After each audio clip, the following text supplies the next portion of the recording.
Hey friends, welcome to my YouTube channel. Friends, आज हम पढ़ते हैं economics class 9 people as resources by Priyanka Gupta. तो फ्रेंड, आज का मोटिवेशन है today is your opportunity to build the tomorrow you want. Yes, आज आपके पास अपॉर्चुनिटी है अपने कल बनाने की। तो अगर आप अपॉर्चुनिटी चाहते हो अपनी लाइफ में ज़्यादा से ज़्यादा, तो मेरे वीडियो को एंड तक देखें। Hey friends, today we are discussing economics chapter 2 in a very easy and simple language। तो आज हम बात करते हैं how people become as a resources। People as resources and efforts to explain population as an assets for the economy rather than a liability। अगर हम people पे अगर हम efforts थोड़ा सा भी लगा दें तो हम इसे assets बना सकते हैं इकोनॉमी की, बजाय लाइबिलिटी। जो ह्यूमन है हमारी कंट्री पे बोझ नहीं, लाइबिलिटी नहीं, एक असेट्स बन के आ सकती है। How? Population becomes human capital when there is an investment made in the form of education, training and medical care. जो भी पॉपुलेशन है हमारी कंट्री में, वो ह्यूमन कैपिटल कैसे बन जाती है? अगर हम उस पर इन्वेस्टमेंट करें, एजुकेशन के थ्रू, ट्रेनिंग, मेडिकल केयर। अगर हम ह्यूमन को एजुकेट करें, ट्रेन करें, मेडिकल फैसिलिटीज़ दें, तो क्या होगा? उसकी एजुकेशन भी अच्छी होगी, हेल्थ भी अच्छी होगी। अगर एजुकेशन और हेल्थ दोनों अच्छी होगी तो क्या निकलेगा? एक ह्यूमन एक अच्छी वेल्थ क्रिएट करेगा। तो सबसे अच्छा, सबसे ज़्यादा ज़रूरी है कि हमें ह्यूमन को एक ह्यूमन कैपिटल की फॉर्मेशन में कन्वर्ट करने के लिए हमें एक ह्यूमन को एजुकेशन में इन्वेस्टमेंट करनी चाहिए, हमें उसकी हेल्थ में इन्वेस्टमेंट करनी चाहिए। क्योंकि अगर ह्यूमन की हेल्थ अच्छी है, उसको हम एजुकेट कर रहे हैं अच्छे तरीके से, तो वो एक असेट्स बन के हमारी कंट्री में उभरेगा, ना कि एक liability. Here we have provided CBSE Class 9th Economics notes for Chapter 2 to help students grasp concepts quickly and revise thoroughly before the exams. These economic notes for Class 9 have been designed precisely, covering and almost all concepts mentioned in this chapter. Preparing from this note will help students to fetch excellent marks in their Class 9 Economics exam. यहाँ पे हमने CBSE Class 9th Economics notes तैयार किए हैं for chapter 2 के, in order to have the student, ताकि कोई भी स्टूडेंट्स अच्छे से अच्छे मार्क्स को फैच करें इकोनॉमिक्स में। आते हैं chapter 2 people as a resources. पहले हम क्या करते हैं, पहले हम इसका ओवरव्यू कर लेते हैं, इस चैप्टर का इन शॉर्ट में बात करते हैं, एक ओवरव्यू ले लेते हैं इसका। People as a resource is a way of referring to a country के working people in terms of their existing productive skills and ability like other resources. The population is also considered as a human resources। जी हाँ, और सारे resources की तरह human भी एक अपने आप में एक रिसोर्स। जितने भी वर्किंग पीपल हैं हमारी कंट्री में, वो एक ह्यूमन रिसोर्सेज ही तो हैं। जितने भी वर्किंग पीपल हैं सबके पास स्किल्स हैं, एबिलिटी हैं, ये सारे प्रोडक्टिव हैं, ये हमारी कंट्री के लिए एक असेट्स बन के उभर रहे हैं, ना कि लायबिलिटी बन के। इसलिए हमने इनको कंसीडर किया है, ये एक ह्यूमन रिसोर्सेज हैं। हमारी कंट्री में की जितनी भी पॉपुलेशन, वर्किंग पॉपुलेशन है, वो सब ह्यूमन रिसोर्सेज हैं। And when the existing human resources is further developed by more educated and healthy, it is cold human capital formation. अगर कोई भी ह्यूमन है, अगर हम उसको एजुकेशन दे, एक अच्छी एजुकेशन प्रोवाइड करे, अगर उसकी हेल्थ भी अच्छी रहेगी, अगर उसे सारी हेल्थ फैसिलिटीज़ मिल रही है, तो वो ह्यूमन हमारा कन्वर्ट हो जाता है ह्यूमन कैपिटल फॉर्मेशन में। तो हम कहेंगे कि एजुकेशन प्लस हेल्थ बना के इज इक्वल टू वेल्थ बनती है। यानी कि कोई भी ह्यूमन अगर जिसकी एजुकेशन अच्छी है, जिसकी हेल्थ अच्छी है, वो हमारा वेल्थ क्रिएट करता है इन ए कंट्री में, तो उससे हम ह्यूमन कैपिटल फॉर्मेशन कहते हैं। Investment in human through education, training, medical care yield return just like investment in physical capital. जी हाँ, अगर हम किसी भी लैंड बिल्डिंग में अगर हम इन्वेस्टमेंट करते हैं, पैसा लगाते हैं, तो वो क्या जनरेट करता है? एक रेंट। अगर हमने एक घर बना दिया, उसके ऊपर 3-4 फ्लोर बना दिया, अगर हमने उसको रेंट पे दे दिया, तो वो क्या कर रहा है, एक मनी क्रिएट कर रहा है। ऐसी अगर हम किसी भी ह्यूमन पे अगर हम इन्वेस्टमेंट करते हैं थ्रू एजुकेशन, अगर हम उसे वेल ट्रेन करते हैं, तो वो भी क्या करेगा, इन्वेस्टमेंट, रिटर्न ऑन इन्वेस्टमेंट उसकी बहुत ज़्यादा अच्छी होगी, उसको अच्छी जॉब मिलेगी, हाई प्रोफाइल जॉब मिलेगी। तो वही ऐसे ही ह्यूमन क्या होते हैं, ये भी ह्यूमन कैपिटल फॉर्मेशन बन के उभरते हैं हमारी कंट्री में। तो हमारी कंट्री को सबसे ज़्यादा ध्यान देना चाहिए, ह्यूमन को एक एजुकेशन प्रोवाइड करनी चाहिए अच्छी से अच्छी। तो फ्रेंड्स, आप भी असेट्स बनो अपनी कंट्री के लिए, ना कि लायबिलिटी। अच्छे से एजुकेट हो, हेल्थ अच्छी रखो अपनी, और एक असेट्स बनो अपनी कंट्री में, ना कि liability. Human capital is superior to other resources like land and physical capital. जी हाँ, ह्यूमन कैपिटल को हमने सुपीरियर माना है लैंड और फिजिकल कैपिटल से भी, क्योंकि बिना ह्यूमन के ना ही लैंड बन सकता है, ना ही हम फिजिकल कैपिटल बना सकते हैं, नहीं लैंड, बिल्डिंग, रोड कुछ भी नहीं बन सकता। एक ह्यूमन की स्किल्स एंड एबिलिटी से उसको एजुकेट करके, उसको टेक्निक दे के, ट्रेंड करके एक ह्यूमन ही क्या करता है, लैंड और फिजिकल कैपिटल जनरेट कर सकता है। फिजिकल कैपिटल अपने आप में जनरेट नहीं होता है, एक ह्यूमन ही है जो कि लैंड भी बनाता है और फिजिकल कैपिटल में। इसलिए हमने ह्यूमन कैपिटल को सुपीरियर नाम दिया है और अदर कैपिटल से। Total productivity add to the growth of the economy, investment in human resources, education and medical care can give high rates of return in future. Countries like Japan have invested in human resources. वो country जो अपनी country में education पे ज़्यादा ध्यान देती है, अपनी पॉपुलेशन की हेल्थ पे ज़्यादा ध्यान देती है, अपनी पॉपुलेशन की एजुकेशन पे ज़्यादा ध्यान देती है, वो कंट्री सबसे ज़्यादा अपनी पर कैपिटा यानी कि जीडीपी और ग्रोथ इंक्रीज करती है, जैसे कि जापान।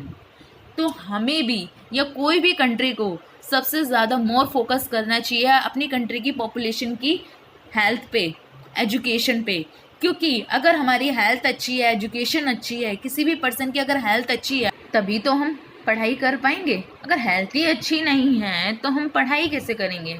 अगर जिस कंट्री का हेल्थ इंडिकेटर अच्छा होगा, वहाँ पे जो एनरोलमेंट है स्कूल की, जो प्रेजेंस है क्लास में, वो ज़्यादा होगी। अगर हेल्थ ही अच्छी नहीं होगी तो क्लास में बच्चे पढ़ेंगे कैसे, हर कोई एब्सेंट रहेगा, बीमार है, फीवर है, तो क्लास में उसकी अटेंडेंस कम होगी। इसलिए हर कंट्री को जो मोस्ट फोकस करना चाहिए अपनी पॉपुलेशन पे वो है हेल्थ एंड एजुकेशंस। क्योंकि जिस कंट्री की हेल्थ अच्छी है, एजुकेशन अच्छी है, वही कंट्री तो आगे जा सकती है, वही कंट्री तो अपनी कंट्री का जीडीपी बढ़ा सकती है। अब जापान को देखो, वो ज़्यादातर मोस्टली इन्वेस्टमेंट किस पे करते हैं, ह्यूमन रिसोर्सेज पे। एक अच्छी अच्छी टेक्नोलॉजी लाता है, टेक्नोलॉजी नहीं लाता है बल्कि बच्चों को स्टार्टिंग से वहाँ पे वोकेशनल ट्रेनिंग दी जाती है, बच्चों को स्टार्टिंग से प्रिपेयर किया जाता है कि टेक्नोलॉजी को कैसे यूज़ किया जाता है। अब मैं आपको बताती हूँ ह्यूमन रिसोर्स से एक अच्छी तरीके से ह्यूमन कैपिटल कैसे बन जाता है। फ्रेंड्स, अगर आप एजुकेटेड होगे, अगर आप ज़्यादा से ज़्यादा पढ़ोगे, ज़्यादा नॉलेज लोगे, तो क्या होगा, जॉब अच्छी लगेगी। अगर जॉब अच्छी लगेगी तो आपकी परचेजिंग पावर पैरिटी बढ़ेगी। आप जैसे कई लोग हैं, अगर वो एजुकेट हो, अच्छे से ट्रेंड हो, तो वो क्या होगा, एक अच्छी हाई प्रोफाइल पे जॉब लगेगी। अगर जॉब लगेगी तो अच्छी सैलरी मिलेगी, अच्छी सैलरी मिलेगी तो आप सबकी परचेजिंग पावर पैरिटी बढ़ेगी। परचेजिंग पावर पैरिटी बढ़ेगी तो आपकी डिमांड भी बढ़ेगी, डिमांड बढ़ेगी तो आपके साथ साथ कंट्री की, आपकी पर कैपिटा इनकम के साथ साथ कंट्री की भी इनकम बढ़ेगी, कंट्री की भी नेशनल जीडीपी बढ़ेगी और हमारी कंट्री भी ग्रोथ करेगी। तो हमारी कंट्री प्लस आपको भी दोनों को साथ देना चाहिए हमारी कंट्री की ग्रोथ को आगे बढ़ाने के लिए। तो फ्रेंड्स, पढ़ते रहिए और आगे देखते रहिए। Economic activities by man and human. The activities in economy are divided into 3 sectors. The first one is primary sector, secondary sector and the third one is tertiary sector. हमारी जो इकोनॉमिक एक्टिविटी है उसको 3 part में divide कर दिया गया है। पहला है प्राइमरी सेक्टर। प्राइमरी सेक्टर क्या होता है? प्राइमरी सेक्टर जिसमें इंक्लूड होती है agriculture activity, forestry, animal husbandry, fishing, poultry, farming, mining, quarrying, ये सारे हमारे प्राइमरी सेक्टर के अंडर आते हैं। The second one is secondary sector. Secondary sector में आते हैं manufacturing. The third one is tertiary sector. Tertiary sector के अंदर में आता है trade, transport, communications, banking, education, health, tourism, service, insurance etcetera, ये सारे हमारे टर्सरी सेक्टर के अंडर में आते हैं। कोई भी रॉ मटेरियल्स होते हैं वो प्राइमरी सेक्टर के अंदर आते हैं। अगर वो रॉ मटेरियल्स के अंदर कोई भी मैन्युफैक्चरिंग हो रही है उसको बनाने में, वो सेकेंडरी सेक्टर के अंदर आते हैं। और जब वो फिनिश गुड्स में कन्वर्ट हो जाता है और रेडी हो जाता है मार्केट में आने के लिए, then it is called a tertiary sectors. तो ये एग्जांपल्स मैंने दिया है, ईजी है ना, सिंपल वे। अब हम आते हैं economic activities have two parts. The first one is market activity and second one is non market activity. Market activity होती क्या है? Market activity involve remuneration to anyone who perform, that is activity performed for pay or profit. This includes productions of goods or services including government services. कोई भी production हो रहा है अगर किसी भी गुड्स एंड सर्विसेज का, तो उसे हम मार्केट एक्टिविटी कहते हैं, जिसमें इंक्लूडिंग है गवर्नमेंट सर्विसेज भी। अब हम बात करते हैं non market activity. Activities are the production for self-consumptions. These can be consumptions and processing of primary product and on-account production of fixed assets. Non-market activity उसको कहते हैं जैसे कि कोई भी वीमेन होती है, हाउस वाइफ ही रख लो, जो कि काम तो कर रही है, जो कि प्रोडक्शन तो कर रही है, लेकिन वो क्या कर रही है, मार्केट में कोई भी जीडीपी या कोई भी नेशनल इनकम इंक्लूड नहीं कर रही है, क्योंकि वो अनपेड जॉब कर रही है। और जितनी भी पेड जॉब होती है वो नेशनल इनकम जीडीपी हमारी कंट्री में इंक्लूड कर रही है। तो इसलिए मार्केट एक्टिविटी उसको कहते हैं जहाँ पे सेल हो रही है, परचेज हो रही है, एक जॉब कर रहा है तो दूसरा बंदा उसे सैलरी दे रहा है, काम के बदले हमें सैलरी मिल रही है, तो इसको हम मार्केटिंग एक्टिविटी बोलते हैं। नॉन मार्केट एक्टिविटी हम उसको कहते हैं जैसे कि हाउसवाइफ काम तो कर रही है लेकिन उसे कुछ मिल नहीं रहा है, बदले में ना उसे सैलरी नहीं मिल रही है, वो एक अनपेड जॉब कर रही है, वहाँ पे कोई सेल परचेज नहीं हो रहा, so that is called non market activity. अब हम आते हैं, there was a division of labour between man and women. Man were paid for their services but to the contrary women were not paid for their services. Yes, हाँ, हमने देखा है कि कैसे हमारी कंट्री में डिवीज़न ऑफ लेबर किया गया है, मैन और वीमेन के बीच में। मैन को पे किया जा रहा है जो भी वो सर्विसेज देते हैं कंट्री को, बट कॉन्ट्ररी वुमेन को पे नहीं कर रहे हैं जो भी वो सर्विसेज दे रही है। Education play an important role for individual to make better use of economic opportunity. इसलिए एजुकेशन एक इम्पॉर्टेंट रोल प्ले करती है हर एक इंडिविजुअल के लिए, ताकि हर एक इंडिविजुअल को एक अच्छी इकोनॉमिक अपॉर्चुनिटी मिल सके। Most women use to work in places where there was no job security. कई सारी वीमेन हैं जो कि काम किया करती थी in places where there was no job security. जी हाँ, कई सारी वीमेन हैं जो कि काम किया करती थी जहाँ पे जॉब सिक्योरिटी नहीं थी। इस सेक्टर में employment was characterised by irregular and low income. पहले क्या होता था, जो लेडीज़ अगर जो फीमेल है, जो वीमेन है, काम करती भी थी तो इरेगुलर काम था उनका, लो इनकम थी, जैसे कि वेजेस पे मिलते थे उन्हें, कभी काम मिल जाता था कभी नहीं मिलता था, तो इरेगुलर डेज और low income. Basic facility were missing like maternity leave, child care and other social security systems. कहीं भी जो बेसिक, कहीं भी अगर वो जॉब करती थी तो वहाँ पे फैसिलिटीज़ की कमी हुआ करती थी, जैसे कि maternity leave, child care and other social security system. वो क्या करते थे, अगर कोई भी प्रेग्नेंट लेडी होती थी तो उनको मैटरनिटी लीव नहीं दी जाती थी। अगर कोई भी मदर जिनकी बेबी हो, अगर वो काम करने जाती है तो वहाँ पे चाइल्ड केयर फैसिलिटी नहीं है, और भी सोशल सिक्योरिटी सिस्टम की वहाँ पे डेफिशिएंसी थी। Women with high education and skill formation were paid highly. जो भी women high education, high profile की हुआ करती थी, जिनकी स्किल्स नॉलेज बहुत अच्छी, उनको हाई सैलरी मिला करती थी। अब हम बात करते हैं friends quality of population. The quality of population depends upon the literacy rate, health rate. Health of a person indicate by life expectancy and skill formations acquired by the people of the country. It ultimately decides the growth rate of the country and literate and healthy population wherein assets. जी हाँ, जैसे कि मैंने आपको पहले भी बताया गया है कि जिस कंट्री की पॉपुलेशंस की हालत अच्छी है, एजुकेशन अच्छी है, लिटरेसी रेट अच्छी है, वही कंट्री एक अच्छी ग्रोथ कर सकती है। जैसे कि जापान सबसे ज़्यादा पैसा एक हेल्थ पे इन्वेस्ट करता है, एजुकेशन पे इन्वेस्ट करता है, अपने पॉपुलेशन पे, तभी तो आज वो इतनी आगे है। तो जिस कंट्री की लिटरेसी रेट अच्छी है, हेल्थ अच्छी है, उसकी लाइफ एक्सपेक्टेंसी भी बढ़ेगी एंड स्किल्स भी बढ़ेगी। It ultimately decide the growth rate of the country and the literate and healthy population were N assets. तो ये क्या करेगी, ये अगर जिस कंट्री की लिटरेसी रेट, हेल्थ सब कुछ अच्छा है तो वो कंट्री की ग्रोथ रेट बढ़ाएगा एंड लिटरेट करेगा और एक हेल्दी पॉपुलेशन भी बनाएगा और अपनी कंट्री को एक असेट्स बना के रखेगा। फ्रेंड्स, अब हम बात करते हैं education. Education contribute to the growth of society and enhance the national income, culture richness and increase as the efficiency of governance. Literacy is needed for citizens to perform their duties and enjoy their rights properly. Society का अगर हर एक बंदे को अगर हम educate करेंगे तो वो सोसाइटी एज अ होल हमारी कंट्री की नेशनल इनकम को बढ़ाएगी, कल्चर की रिचनेस बढ़ाएगी, इंक्रीज होगी हमारी कंट्री की एफिशिएंसी एंड गवर्नेंस की लिटरेसी, जो कि ज़रूरी हो गई है हर एक सिटीज़न के लिए कि वो परफॉर्म करे अपनी ड्यूटी को एंड इन्जॉय करे अपने राइट्स को properly. Sarva Shiksha Abhiyan which was introduce in the year 2010 provide elementary education to all childrens in the age group of 6 to 14 years. Sarva Shiksha Abhiyan law introduce हुआ था गवर्नमेंट के द्वारा इन 2010 में। जितने भी 1st to 8th class students हैं उन सबको एजुकेशन मिलनी चाहिए। एलिमेंट्री एजुकेशन मतलब 1st to 8th class education.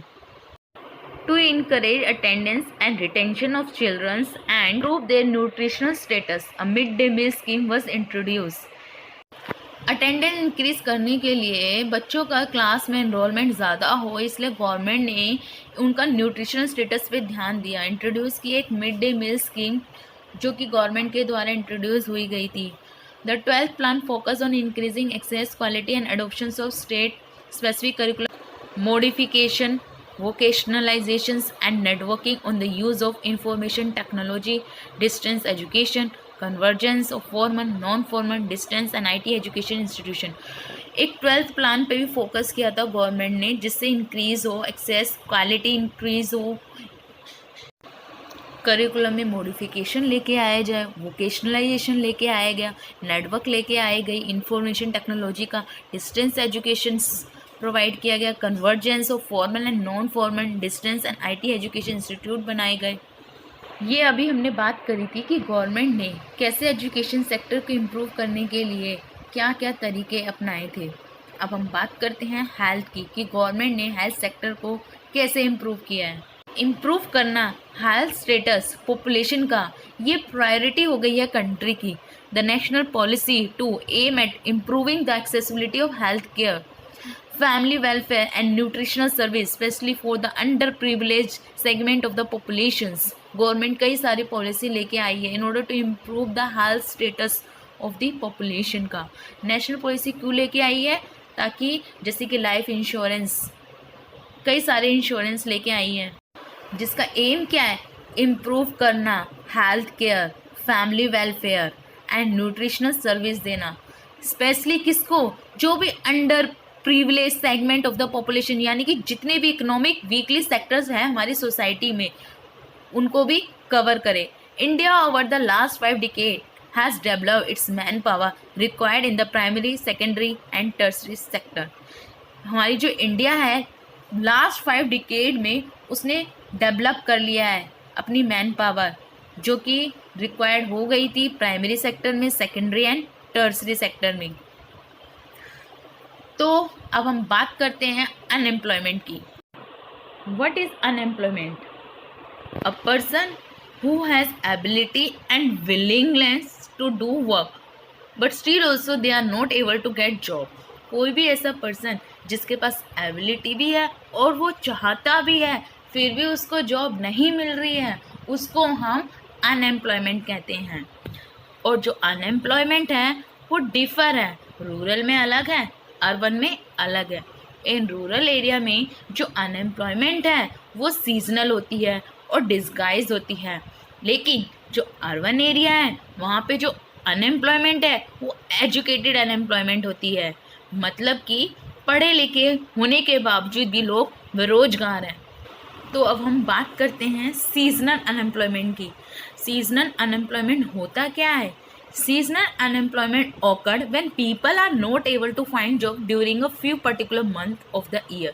Seasonal unemployment वो unemployment होता है जैसे कि फॉर एग्जांपल कोई भी ऐसा पर्सन जिसका क्रैकर का बिजनेस है तो उसका एम्प्लॉयमेंट सिर्फ दिवाली के डेज में ही होता है, यानी कि जब दिवाली आती है तभी उसकी डिमांड होती है क्रैकर्स की, तभी उसका बिजनेस ग्रो करता है। Rest of the month they are unemployed.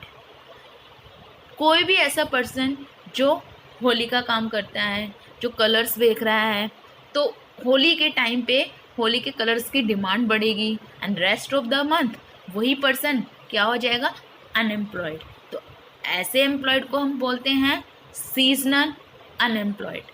अब कोई भी एस्टेब्लिश पर्सन जिसका स्वेटर का बिजनेस है, उसकी विंटर में तो डिमांड बढ़ेगी, उसकी बिजनेस की डेवलपमेंट होएगी, लेकिन वही समर में उसकी जो डिमांड है कम हो जाएगी, वो सीजनली अनएम्प्लॉयमेंट हो जाएगा। तो ऐसे अनएम्प्लॉयमेंट को हम सीजनल अनएम्प्लॉयड कहते हैं। Disguise unemployment. डिस्गाइज अनएम्प्लॉयमेंट होता क्या है? People appear to be employed. कोई भी ऐसी फैमिली जहाँ पर 5 पर्सन का काम है लेकिन 8 पर्सन कर रहे हैं, तो जो ये 3 पर्सन है ये एक्स्ट्रा है, तो ये 3 पर्सन एक्स्ट्रा है उसको हम डिस्गाइज अनएम्प्लॉयमेंट कहते हैं। रूरल में क्या होता है कि जितनी भी एग्रीकल्चर फार्मिंग होती है वहाँ पे 5 लोगों का काम 8 लोग करते हैं, जबकि 5 लोग जो काम करेंगे तब भी वही प्रोडक्टिविटी होगी और 8 लोग काम करेंगे तब भी वही प्रोडक्टिविटी होगी। तो अगर 5 लोग ही काम करें और जो 3 लोग एक्स्ट्रा हैं वो कहीं और काम करें तो उनकी प्रोडक्टिविटी डबल होगी, ज़्यादा हो जाएगी पहले से। लेकिन वहाँ ऐसा नहीं होता, 5 लोगों का काम 8 लोगों के द्वारा किया जाता है। तो 3 जो लोग हैं एक्स्ट्रा हैं उस एग्रीकल्चर फार्मिंग में काम कर रहे हैं, ऐसे लोगों को हम बोलते हैं कि वो डिस्गाइज अनएम्प्लॉयड हैं। ये जो डिस्गाइज अनएम्प्लॉयमेंट है ये रूरल में पाया जाता है, लेकिन आजकल अर्बन में भी हम देख रहे हैं। जैसे कि कोई भी डिपार्टमेंटल स्टोर है, वहाँ पे 2 बंदों का काम है लेकिन फिर भी 8 बंदे लगे हुए हैं, 8 पर्सन काम कर रहे हैं। 2 लोगों को भी वही प्रोडक्टिविटी मिलेगी और 8 लोग जब काम करेंगे तब भी सेम प्रोडक्टिविटी मिल रही है। तो जो ये 6 पर्सन जो काम कर रहे हैं उसमें ये डिस्गाइज अनएम्प्लॉयमेंट है। अगर ये ही दो पर्सन अलग अलग होके अलग अलग जगह काम करे तो ये हमारी कंट्री की अपनी भी और हमारी कंट्री की प्रोडक्टिविटी भी बढ़ाए। तो ये जो दो लोग जो बचे हुए हैं इसको डिस्गाइज अनएम्प्लॉयमेंट कहते हैं। Educated unemployment become a common phenomena in urban area. अब एजुकेटेड अनएम्प्लॉयमेंट किसे कहते हैं? एजुकेटेड होने के बावजूद भी आपको जॉब नहीं मिल रही है, अर्बन एरिया में इसको हम कहते हैं कि एजुकेटेड आप अनएम्प्लॉयमेंट हो। हम चाहते हैं जॉब करना, कोई भी पर्सन है वो विलिंग भी है, जॉब करना भी चाहता है, फिर भी उसे जॉब नहीं मिल रही है, ऐसे पर्सन को हम बोलते हैं एजुकेटेड अनएम्प्लॉयड। पढ़ा लिखा बंदा भी अनएम्प्लॉयमेंट है। ऐसी प्रॉब्लम हमें ज़्यादातर कहाँ दिखती है? मिडिल क्लास में। जो मिडिल क्लास पीपल होते हैं उन्हें हाई प्रोफाइल जॉब नहीं मिलती है एंड लो प्रोफाइल जॉब वो करना पसंद नहीं करते हैं, इसलिए मिडिल क्लास के जो लोग हैं मोस्टली अनएम्प्लॉयड रहते हैं। Unemployment lead to wastage of man power resources. अब हमारी कंट्री में जितने भी लोग पढ़े लिखे होने के बावजूद भी बेरोजगार हो तो ये तो वेस्टेज ऑफ मैन पावर है। Tends to increase economic overload, और ये हमारी कंट्री पे क्या कर रहे हैं, लायबिलिटी बन रहे हैं रेदर देन असेट्स।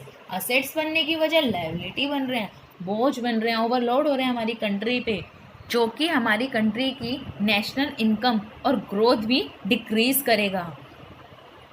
जितना कम अनएम्प्लॉयमेंट होगा उतनी ही हमारी कंट्री की ग्रोथ बढ़ेगी और नेशनल इनकम भी बढ़ेगी। ऑब्वियस है, अगर आप अनएम्प्लॉयड हो तो क्या होगा, आपके पास पैसा नहीं होगा, परचेजिंग पावर पैरिटी डिक्रीज होगी, पैसा नहीं होगा तो आपकी डिमांड भी नहीं बढ़ेगी, डिमांड नहीं बढ़ेगी तो कोई भी बिजनेस नहीं चलेगा, क्योंकि बिजनेस भी तभी इन्वेस्टमेंट करेगी जब कंट्री के अंदर डिमांड होगी।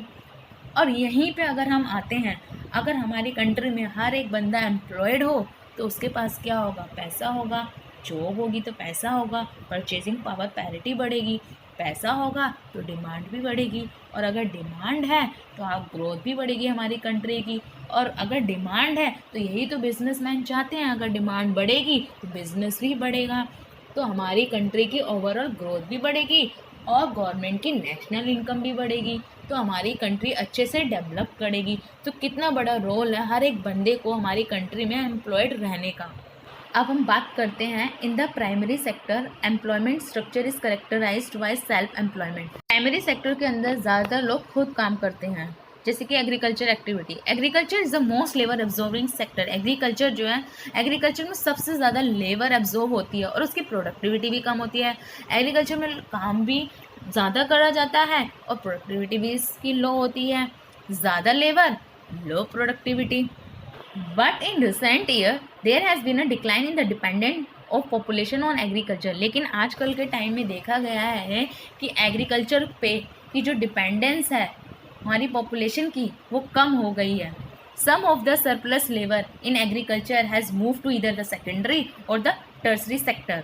हमारे जो एक्स्ट्रा लेबर होती है एग्रीकल्चर में, अब उन्होंने सेकेंडरी और टर्सरी सेक्टर में भी काम करना शुरू कर दिया है। In the secondary sector small scale manufacturing was the most labour absorbing. Secondary sector में भी जितनी भी स्मॉल स्केल मैन्युफैक्चरिंग है वहाँ पे बहुत ज़्यादा लेबर का यूज़ हो रहा है। In case of tertiary sector various new service are now appearing like biotechnology, information technology and so on. Tertiary sector में भी अब लोग बायोटेक्नोलॉजी अपीयर हो रहे हैं, आईटी में अपीयर हो रहे हैं एंड सो ऑन।